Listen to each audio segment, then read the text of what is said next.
Today our topic is social implication of information. Now you have one side, you have created information and you have a society. Sometimes what happened, you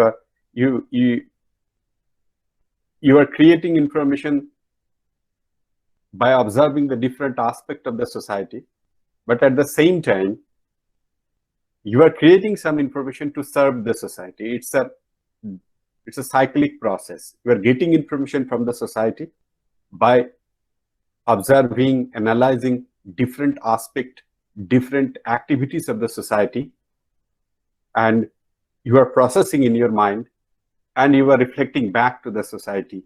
So this is a kind of chain is going on. So information is there, and you know how you have your information has created. It has came from the data, processed the data, then it came as a information. But information, it's not knowledge, of course, but it is not, you cannot totally ignore the information that it is not knowledge. Some portion of information always it's a knowledge, and it's a value addition in the knowledge. So this is the features of information. Now information are there everywhere. Information now, information, how it's going to impact on the society, that's the societal applications of information. A very interesting subject, topic. Now here you can see we'll cover up the information and social wealth, diffusion and dissemination, how information diffusing, then means and mechanism of the implications of information into the society. Then dynamic changes in the society. Society has a dynamic change always, and societal change and the rapidity of change, then agent of changes. Second, implications of information knowledge in different sectors. Here we can see the education and training, research and development, media, government and its role, business and industry, daily life of people. And in other hand, we can in libraries we can see this impact, the information product and services, information industry and businesses, impact of IT and libraries, information system and service, and their societal implications.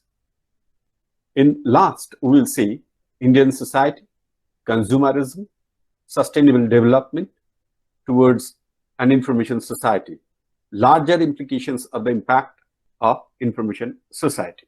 So these are the topics we are going to cover in this lecture. If you look back, the human civilization, you can understand how this has evolved, and it's gone for a certain change within a period of time. It has grow and grow and grow, and it's everywhere you will find there is an impact of information and knowledge, and without knowledge and information it cannot grow. If you look back 150,000 years ago, human possibly capable of speech.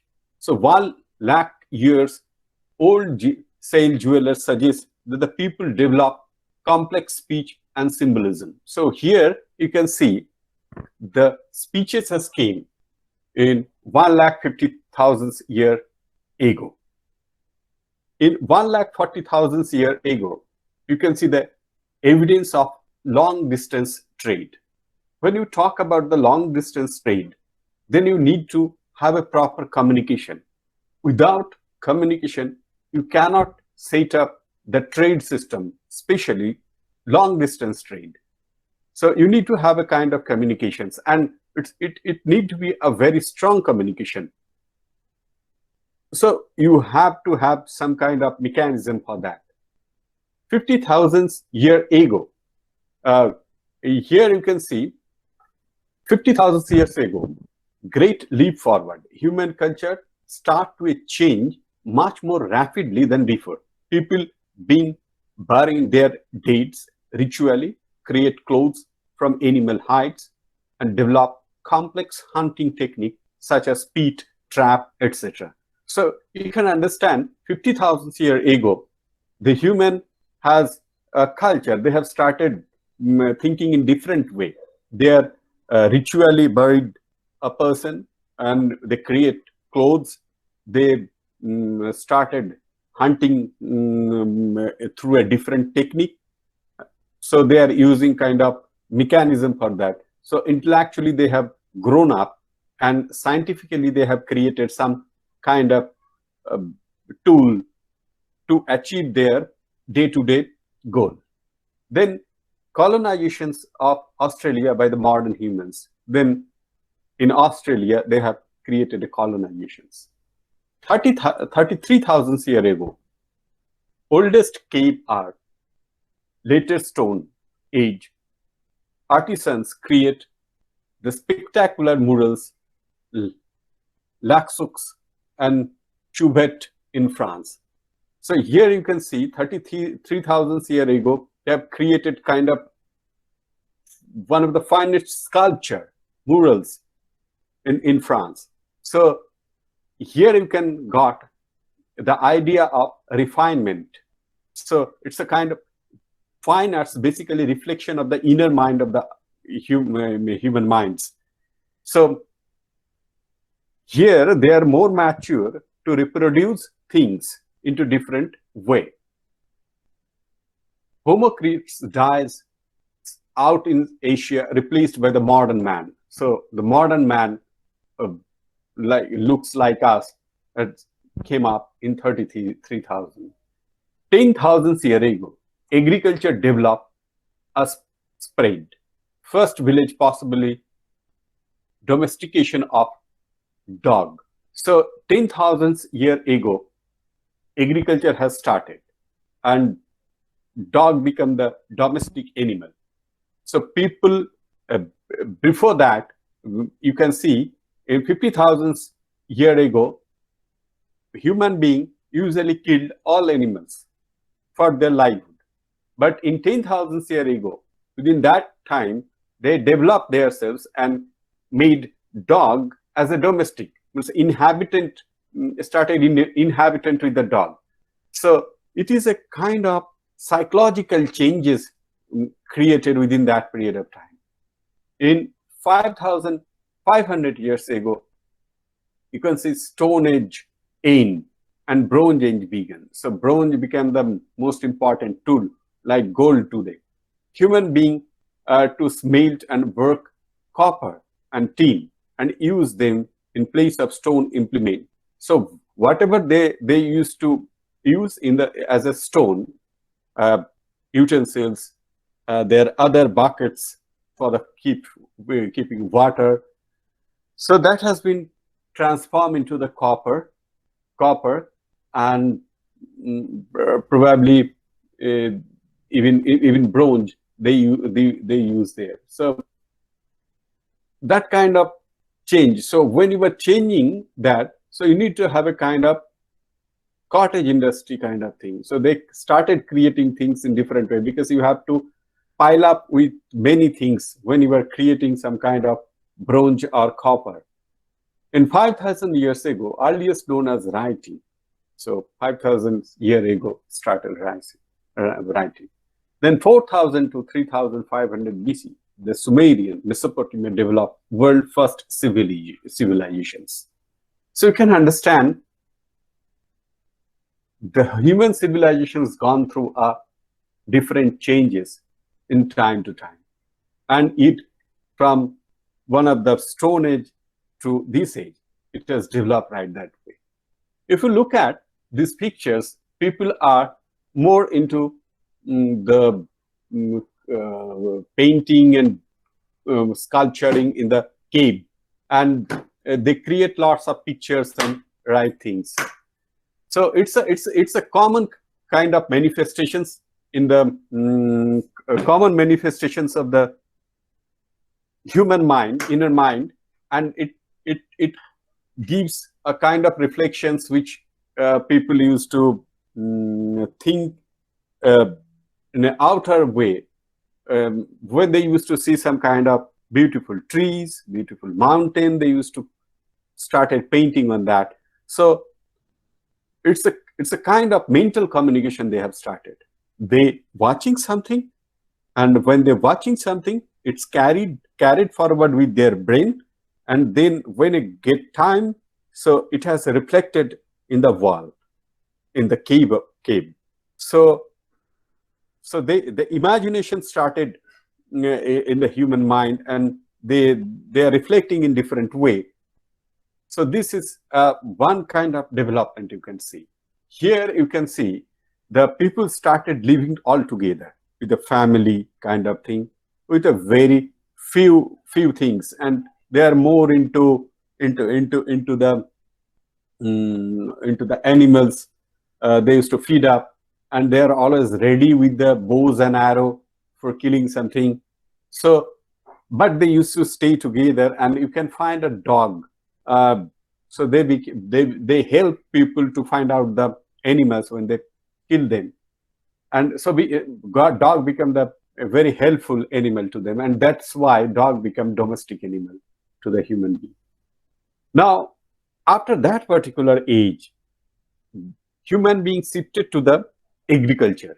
In agriculture, why they have shifted? Because one day they find agriculture is more efficient and more refined job rather than that that of animal or hunting. So, and in hunting, sometimes what happens, you may or may not. It's always a kind of speculation. But in agriculture, you can find there is a paddy field, there is a field, you can harvest paddy, you can harvest wheat or any kind of things. So within a certain period of time, it will grow, and you will get a very good amount of return from that. So it's a kind of assurance they used to find out from the agriculture. So majority of the human mind, human civilization has shifted from hunting to the agriculture. And why? Because they have experienced, they got information, they find agriculture is more profitable than hunting. So they have shifted. So this kind of information developed them. Then they have shifted to when you were in the agriculture, then you required some kind of mechanism for daily livelihood. So you have shifted in a very small cottage industry kind of thing for requirement of your day-to-day needs, and you have shifted into that. And why you have shifted in that? Because you ascertain what are the requirement for you, and when you ascertain your requirement, you started pointing out where exactly the things you require to need, and on the basis of that particular need, you started using your brain for developing some kind of thing, some kind of pot, some kind of kettle, some kind of bows, arrows, many things you have developed within that period of time. So it was become a cottage industry. It was not the industry. In fact, it was built in the houses of the people. Here you can see there is a stone has got, of course, in 3000 BCs back. You can see some of the lyrics as written. It is called Odyssey. That is in Greece. They have got this stone here. This is the oldest write-up of human beings. Here you can see the poetry. So verse kind of thing, poetry kind of thing has developed here in that era. And you can see in the stone, it has written in the stone. If we more closer to this particular stone, you can see the scripture. It has written over here. So it's the oldest. So you can understand by watching this one that within that time, people not only communicating with the language, people started writing, and in writing, people use some kind of poetical consequence, verses. So they understand the rhythm within the language, how they can create. So that kind of information they got, and they developed themselves. Then it has came the First World War. It's a devastation for the human civilization. We have destroyed many things. And when it destroyed many things, then they have started, when they destroyed, finished, then they rethink and reconstructing the societies and their civilization in different way. And when they have find new opportunities, the old opportunities has got stagnant and they find new opportunities. And in new opportunities, they have developed many kind of thing in a large scale, not in the like a cottage industry. It's in a large scale, cooperatively, connectedly. So that was the situations after First World War. So after that, people started living very peacefully. They grew up. They understand the requirement, daily requirement. People started learning a lot of things. They are into more in intellectual, and they started scientific development. And within that period of time, they have developed scientifically, science and technology massively. There are many philosophers, scientists, ideologists has contributed a lot within that period of time. Then after it has came the Second World War. It's a kind of devastations in the Europe. And there you cannot imagine how it has reflected the societal aspect, not only societal, it is socio-economic aspect of that region. And they almost drained everything. And it was a kind of situations where people started thinking a different way of life. So when one thing is stopped, other thing is started. So then you can think differently. And when you think differently, another new opportunities have started come. Here you can see in that Second World War, they have used cannon instead of bow and arrow. In cannon, developing cannon itself is a very tedious task. It is not the job of the Stone Age. It is the job of modern age. And in modern age, they have developed these things. So gradually, people are developed, people have created science and technology. When science and technology develop and you got damage with that science and technology, then you have shifted to complete science and technology with the new opportunities. So after Second World War, the world has started watching differently and they finding different opportunities. Within that opportunities, they have created a lot of industries based on the demand and supply. And they have started developing different products for the comfort of or necessity of the human beings. Then gradually it has developed, and at the end of they started a kind of analog system. Then it is come digital. When it came digital, then they have shifted to the computer application. When IT came, information technology communication has came, it has become a boom in the civilizations. So no ideas, no thought now restricted to the particular one zone. It has developed gradually. So you can understand. The impact of information technology. So now the world is everybody's world. It is not the world for a specific person. Probably a person can be specifically set it up in a particular location, but they can reach to all over the globe. So that development has took place within that age.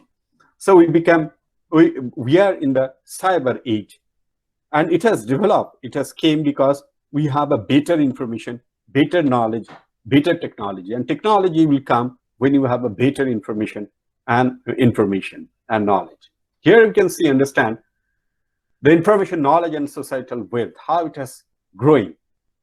If you understand the raw material, agri product, technology, if you put technology, then it's become an industrial product. When industrial product you put the internet industrial product, then through network it can go information product. And once information product, it's come through the innovations, then it's become knowledge product. And that's why you see the societal transformation, agriculture society, industrial society, information society, and knowledge society. So these are the gradual shifting of the society in different sectors. Probably it is not look like what is happening in the society, but silently you can see the changes one by one. Now, how information has diffuses? Now, because of information diffusion that has shifted. Now, how information diffusion, the dissemination, diffusion and dissemination. So, one concept is diffusion, how information is come and how it disseminate. So, diffusion is concept and dissemination is different. When you are disseminating something, we are giving thing, and diffusing means it's came up, it's automatically, it's immediately spread out. That's called diffusion. It's blast off. That's a diffusion. And dissemination is a process, is a one by one sequence of giving something. Now here you can understand, we generally observe the information spread from the person to person in the society. The phenomena of spread or dispersion through time and space is known as diffusion. Idea and innovation are dispersed from producer to their user. Innovation or translation of ideas into new practices, processes, or product. Here you can understand the research on the diffusion of new idea has its origin primarily in the field of rural sociology, which studies focusing on the adoption of the new agriculture technique by farmers in the United States. Now, in diffusion of new ideas, how it's happened, the traditional approach of the diffusions research was concerned more with the social process and other demand-related factors affecting the diffusion of innovation and not the commercial or supply viewpoint. In first stage, establishment of the public or private agency through which an innovation is distributed or made available to the population at large. This provides a spatial pattern of diffusion.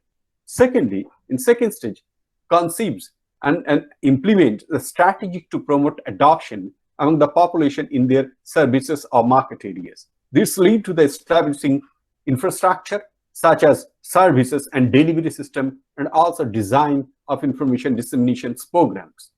Thirdly, create different level of access of innovation to an innovation, depending on individuals, economic, locational, social characteristics, thus ultimately influence the decision of adoption or rejection. So we can see one by one how its effect. So you can see the any idea, or that could be idea or innovation, how it diffuse. Then pattern of diffusion process. A variety of temporal pattern has been associated with the diffusion process. So you have many temporal pattern as associated with it's linked with the diffusion process. Now here you can see the two basic components of pattern in diffusion process: temporal pattern of diffusion and partial pattern. Here in temporal pattern of diffusion, you can see when does an idea or innovation first begin to spread within the country, region, or organization. So it's a first organization or firm tend to be early adopter. What type of ideas and innovations spread most quickly? So these are the four components. Here you can understand. So here you can see, so pattern of diffusion process, here you can see two basic components, one temporal pattern and partial pattern. In temporal pattern, you can see when does an idea or innovation first begin to spread within a country. So within a country, when it started first. Then how quickly does it spread? The sequence of quickness. Now, what type of people, organization, or firm tend to be early adopter? Which are the firms and organization are the early adopter of that? So people who are ready to take that kind of innovation. Then what type of ideas and innovations spread most quickly? So one is important aspect, the organizations, the people or the organization of the firm who are who are ready. That means they are in anxious positions. When information will come, they will take up, and at the same time, on the other hand, the idea which can be transmitted vary. So it is important what the information is, what type of ideas innovation, what is the information. So is that the information is very feasible to spread up everywhere. Second, here you can see the ideas in innovation generally begin slowly. This is a diffusion over space and time. When here you can understand the A-shaped sigma. One area, rate of awareness of knowledge and rate of adoption. It doesn't mean when the things will come up, we immediately go to the market and purchase it. We'll take a time for making our mind that is that particular product or that particular innovation, that particular idea will be good for us. We'll see. Okay, let's other people use, then we'll take it. So that kind of situations. So here you can see rate of awareness of knowledge and adoption decision period. Within adoption decision period, you can it's a curve. It's a big gap from rate of adoption to awareness to adoption of ideas, innovation, or information. That is basically called A-shaped sigmoid curve by E.M. Roger. He has given this kind of ideas on information innovation. Now, spatial pattern diffusion. Here you can see the partial pattern of diffusion, two distinct types been identified. There are neighborhood effect and hierarchical effect. Very interesting thing, the innovation of idea or innovation of information and its diffusion. Here you can see neighborhood effect is effects of a lot. It has been observed the distinct distance effect, that rate of distribution. In other words, the neighborhood effect refers to the time lapsed between the introduction and adoption of an idea of innovation, tend to increase the distance from the nearest source of information or access. So it's a time lapsed between the introduction and adoption an idea. So that is the main concept of the neighborhood effect. And in hierarchy or cascade effect, this effect refers to the tendency of large urban places adopting an innovation before small urban places and do so. The per capita rate of the adoption is greater as the large cities have the capital of introduced innovations. So this is that. Now, factors affecting diffusion of information. Here you can understand the different idea and innovation diffused at different speed according to Marilyn Brown. The following factors affect the rate of diffusion. One is relative advantage. When you are adopting some kind of information, what would be the relative advantage? Relative advantage means, suppose a new things came up or new ideas came up. Is that I am able to cope up with that or not? And what will be benefit? What will be the benefit for adopting all that? So these are the concepts. Compatibility. Is that the innovations or idea, I can compete with that or not? Is my society able to compete with that or not? Means that is that easily it will be easy handle a kind of thing. Means I could understand, I could apply, I am at par with that particular idea, so I can adopt it. Then impact of on social relation. What will be if I do it? How it will be impact on my social relations? If I taking a new bigger car, and how my society will react on that, and if I'm not taking that, what will be the reaction? So this is impact on the social relations when I'm into the innovation or ideas or something like that. Then how complex it is that? If you could understand, when new mobile phones came in India, it was a very character user interface kind of thing. It was not a smartphone. Why it is not smartphone? Because in India that time, probably majority of people doesn't know the computer, so they are not more friendly with the computer applications.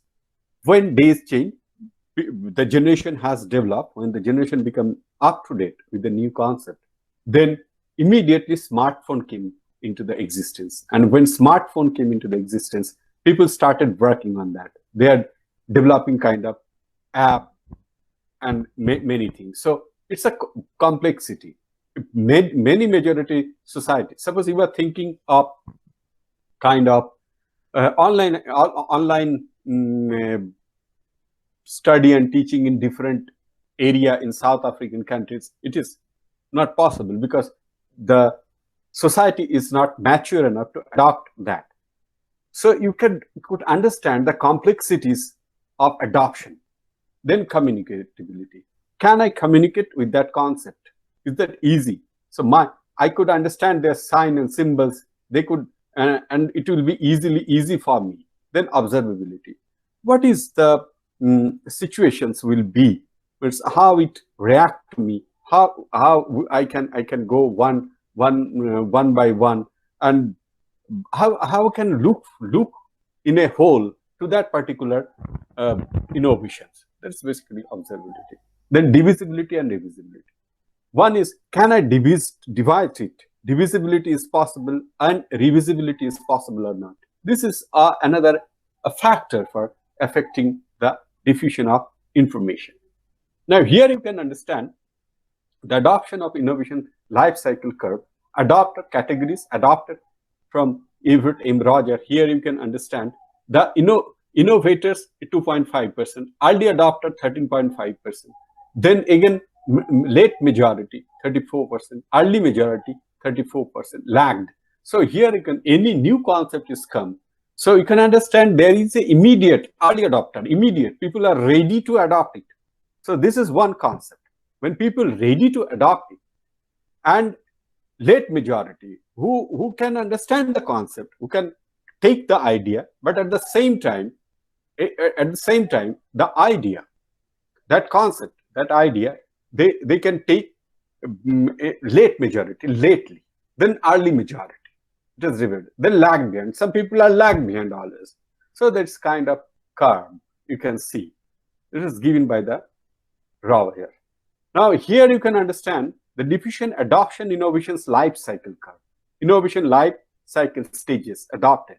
Here you can see 1 is introduction, 2 is growth, then 3 is maturity, where basically called the adoption cycle, and saturations, then repurchase cycle.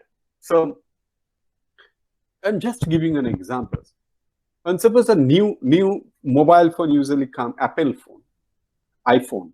When iPhone came, there are majority people don't require it, but early adopter, so people who are ready to wait for the new product, they usually immediately purchase that one. So when they get bored with that, then it goes to the repurchase cycle. So they used to repurchase the thing, and the old one purchased by the other people also. Then second, in the fifth position, when fourth saturation is there, then fifth is decline, further repurchase cycle. So some people are purchasing the old phone because they don't require that new one. They are very much comfortable with that. So that's a kind of adoption, innovation and life cycle curve. Here, this fifth growth, introduction, growth, maturity, saturation and decline, adoption cycle, repurchase cycle, further repurchase cycles. That is adopted from the David Midgley, innovation and new product marketing. He is in 1977, he conceptualized this idea. Then diffusion, the shape of diffusion in space and time, proportion of the adopter at successive time period as a function of distance from origin to the innovation. Adoption from the Richard L. model, the shape, diffusion, space and time. Here you can understand the proportion of the adopter. Then it's not, when it's immediate adopter, you can understand T1, immediately distance from the origin of innovations. It has short distance. Then again, the late adopter, then it's bigger curve. Then let majority adopter, then it's become a bigger curve. So who adopted quickly, they retain less. Who adopted last, they retain for a long time. That's the distance from the origin of innovation. That is the idea behind the diffusion, the safe diffusion in space and time.